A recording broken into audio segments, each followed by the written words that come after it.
Hello, everyone.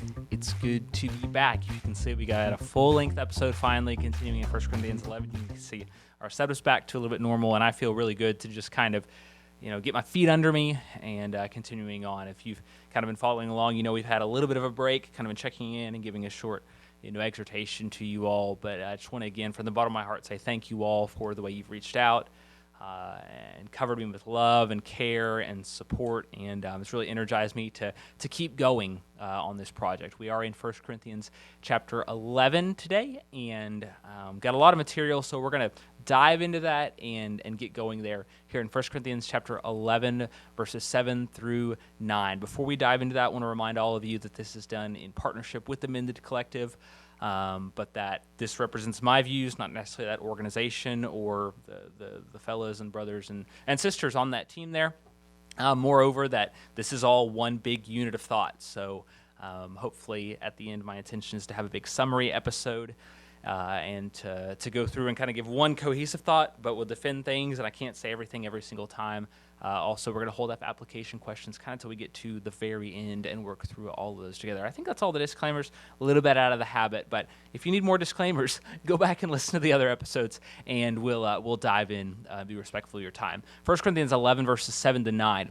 For a man should not have his head covered, since he is the image and glory of God, but the woman is the glory of man. For man does not originate from woman, but woman from man. For indeed, man was not created for the woman's sake, but woman for the man's sake.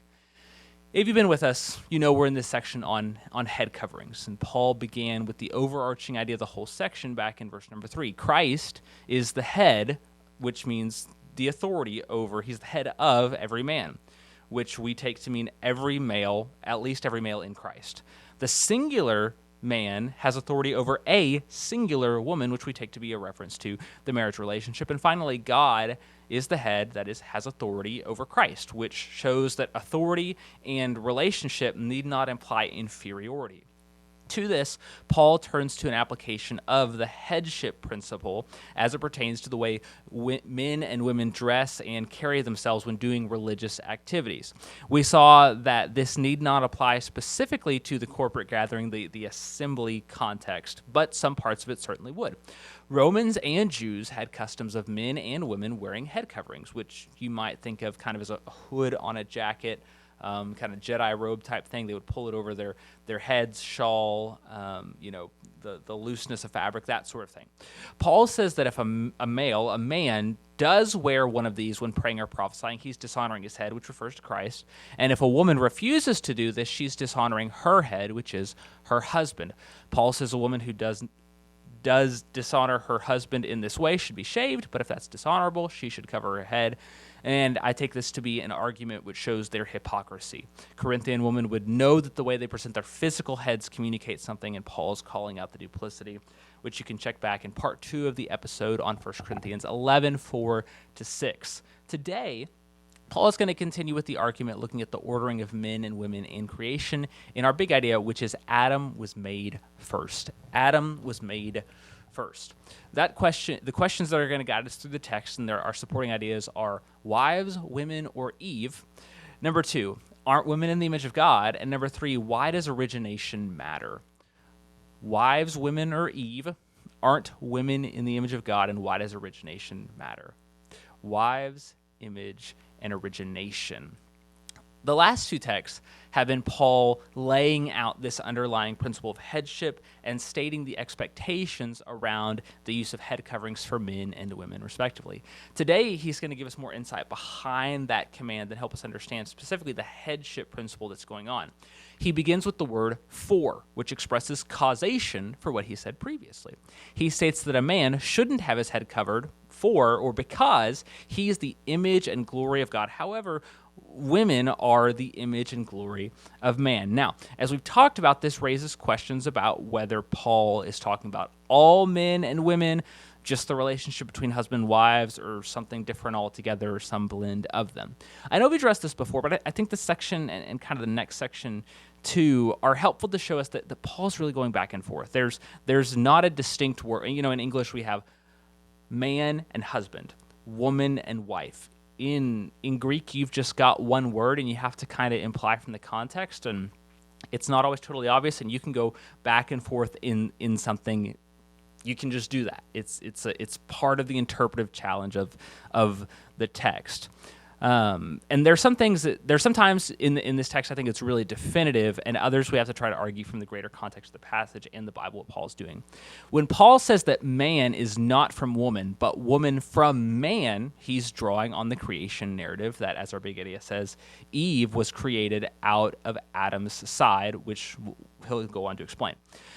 So the fact that woman comes from man, all women come from men, that's just not categorically true that every woman is from a man, because he's going to go on to argue next week, you'll see that men are born of women. So he can't be meaning that. Instead, he's taking Adam and Eve's creation to be prototypical for the ordering of the relationship between husband and wife.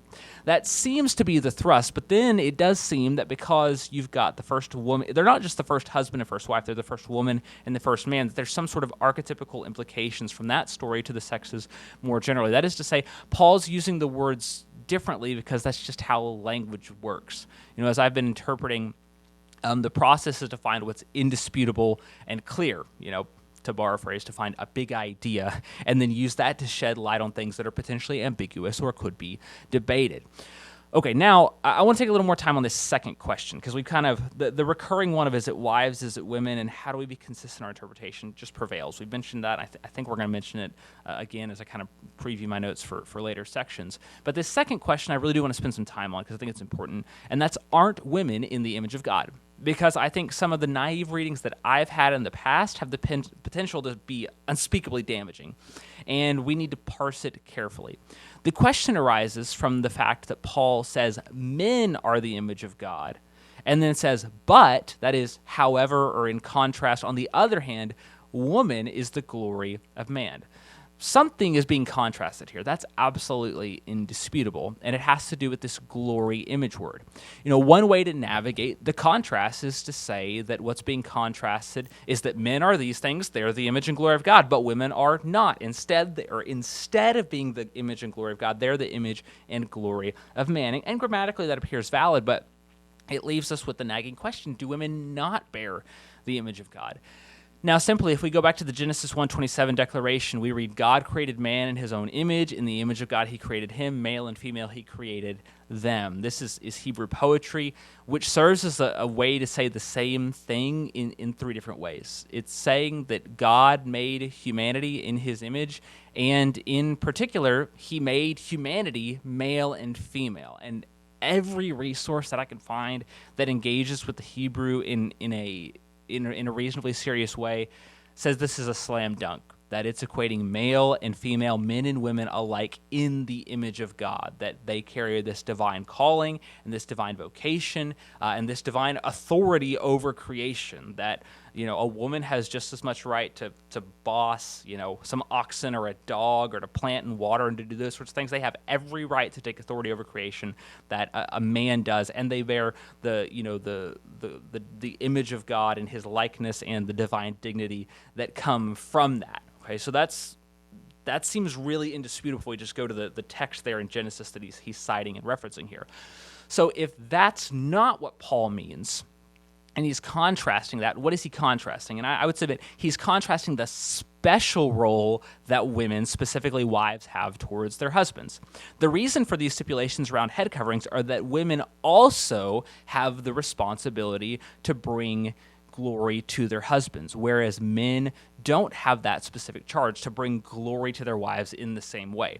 He's highlighting that to have this role, that they have this role, and so their actions need to bring glory to their heads, their husband. If that seems a little forced, then note that Paul's concern is the relationship between the parties that he states, and to abstract from silence is kind of dubious. For example, arguing in this way in verse 3 would say that Christ doesn't have authority over women and that God doesn't have authority over men. And so I don't think that's what's going on. So I believe wholeheartedly Paul's not making a statement about the wife's relationship to God. He's making a statement about the wife's relationship to her husband. What's contrasted there is her relationship to her husband. So instead of reading it as, the woman is the glory, or excuse me, the the man is the image and glory of God, and the woman is not. Instead, she's the glory of her husband. I think the better way to read it is the man is the image and glory of God, and the wife is, but she is also this in reference to her husband, whereas the husband doesn't bear that role. I think he's contrasting the human roles and the human interactions in that case. So this text is about relationships between husbands and wives have some obligation to act as the glory of their husbands, whatever that means. And why is that? Well, verse 8, once again, has the word for, which gives the causation for this ordering. Man doesn't originate from woman, but woman from man. Now, as we mentioned here, Paul is referencing the creation story to say that Adam was made first. Paul is taking cues, be careful, you're taking cues from the notion called primogeniture, which is the notion of the firstborn having an extra measure of responsibility along with the requisite authority to discharge that responsibility. That's this notion of firstborn getting this extra inheritance along with the responsibility to that comes with that's outside of the scope of our discussion. Now, let's talk about this as it pertains to this text. Some have argued that primogeniture doesn't apply in Genesis 2 because God spends so much time, especially in Genesis, where he seems to not favor the first, but the second. You might think of examples such as Isaac over Ishmael, that Ishmael was actually Abraham's firstborn, but Isaac is the one who gets the promise. Famously, Jacob over Esau, Joseph and Judah over Reuben. However, Paul doesn't just argue from being first, but also from function. He also argues in terms of function. Adam wasn't made for Eve. Adam was just made, and Eve didn't exist. So Adam's purpose and God's purpose in creating her could not be for, or in creating him couldn't be for Eve because she didn't existed. Recall Adam was discharging his duties of dominion in naming the animals, but God recognizes that it's not good for him to be alone, and so he makes a corresponding helper. In this case, Eve is made to meet Adam's insufficiency and aid him in accomplishing his mission. So the creation of Eve second isn't just coincidence. It's not like, God just reached in and grabbed one and grabbed the other, and that's what you get here. On my reading, it seems that God allows Adam, in fact, to experience his insufficiency in order to recognize the necessity of his wife. And so that means the chronology isn't incidental. It's intentional, and God is displaying Adam as head, and Eve is created to support that divine calling. As such, this demonstrates God's consistency in having husbands as the head, and as such, husbands and wives should not or should wear head coverings, a cultural symbol of headship in a way that aligns with creation and with this intended creative function. So Paul, as we mentioned here, he's continuing this argument that really grounds the distinctions between men and women, something we need to keep in our minds, especially in our cultural moment, that there's differences between men and women, and God designed it that way, as well as the headship principle in the created order, especially as it pertains to husband-wife relationships, which become paradigmatic for male-female relationships in the church more broadly, although the correspondence there isn't total. All right, we saw that Paul's contrast here is definitively not a statement about women being in the image of God. I hold full-heartedly with full confidence that is not what's going on. That's not what's being contrasted, but what is in contrast is the relationship to their husbands, because that's what he actually talks about. And that's demonstrated in God making Adam first and then making Eve for the benefit of Adam.